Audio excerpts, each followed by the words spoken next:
So this project has had a profound impact on my life, and I think that everyone in their life should take advantage of intentional connection. It is available to all of us. And I think very simply, you can set a connection goal for yourself, learn the friend framework, which I'll teach to you today, and reflect on your connections.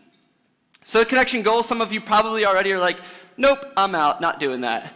But when you have a goal, you have an excuse to meet people. And my project, my goal to meet 10,000 people has been the greatest excuse I've had to get outside of my circle and learn how big the spectrum of life paths actually is. And I think for you, it could be one new person a month. Imagine if you met one new person a month in the chamber that you didn't already know.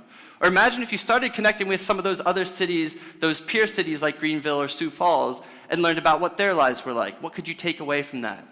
I think that there's so much value to intentional connection. And through my project, I've seen 3 different levels. The first level, to me, is just an increased sense of belonging, and it's just math, right? The more people you get to know, the more people you run into when you're out and about, and the more you feel connected to your community. As an example, this is my friend Aaron. We met in October 2017. We donated blood together in Philly, had a great meeting, went our separate ways. 8 months later, I'm living my life in Los Angeles. I'm driving down the road. The car next to me beeps at me, and I'm thinking, okay, maybe I swerved into their lane, changing the Spotify song or whatever. So I decided to peek over to make sure they weren't mad at me. So I peek over, and there's Erin waving to me with this big smile on her face, and I thought, oh, that's so cool. I tried to wave back to her. She didn't see me. I tried to shoot her a message on Instagram. She wasn't there anymore, and I just thought, wow, what a cool experience. So I parked my car, went to my meeting, and when I came back, I had this white slip on the windshield, and I thought, another ticket. Because I was building a small collection of them at the time, but lucky for me, it wasn't a ticket, it was a note from Erin. She said, hey, Rob, that was me. I don't know if you saw me. And as I'm reading this note, she comes walking up the street back to her car. I gave her a big hug. We got to catch up in that moment. And I think it's fascinating because if we never took the time to get to know each other, she's one other stranger who walks past me that day in the background.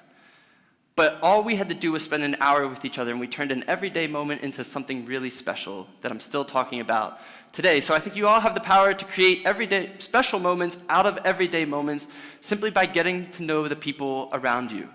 The second thing here is an expansion of our perspective. You can't tell from this picture, but my friend Fernanda and I, we were met at a sunny cafe in Los Angeles. We spent our entire hour crying together because she told me the story about how her brother Eduardo, who's pictured on the right here, the year prior, he was hit and killed by a drunk driver. And to make matters worse, when Fernanda was a little girl growing up in Brazil, her dad was hit and killed by a drunk driver. So I left that meeting thinking, how could I not be thankful for the fact that I could FaceTime my parents right now, I could text my brother, I could call my sister.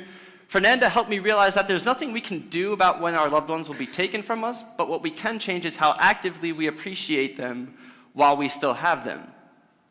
So whether my parents liked it or not, I moved back in with them multiple times throughout my project. And every night before bed, I would give my mom and dad a hug and tell them I love them, because I just wanted them to know, because I never knew when they would be taken from me. And to me, it's crazy that an hour with a total stranger changed the way that I spent time with the people closest to me. So you have this increase in this expansion of our perspective as well. And the last thing is the opening of doors to new opportunities. I met this guy Tyson in July of 2018, and I was in San Diego for a weekend. I asked people for introductions. My cousin introduces me to him through email. So he replies to the email, and he says, hey, sure, Rob, I'd love to meet with you. Do you want to go up in a modern or historical aircraft when we meet? And I thought, Tyson, how did you know? That's exactly how I wanted to spend my time with you.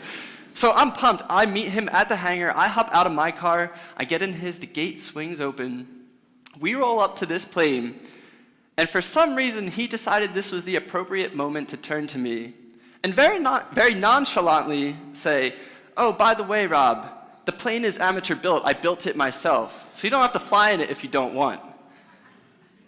And I thought, you could have included that part in the email. It's only like one more sentence. So I know some of you out there are thinking, get over yourself, Rob. People fly private all the time.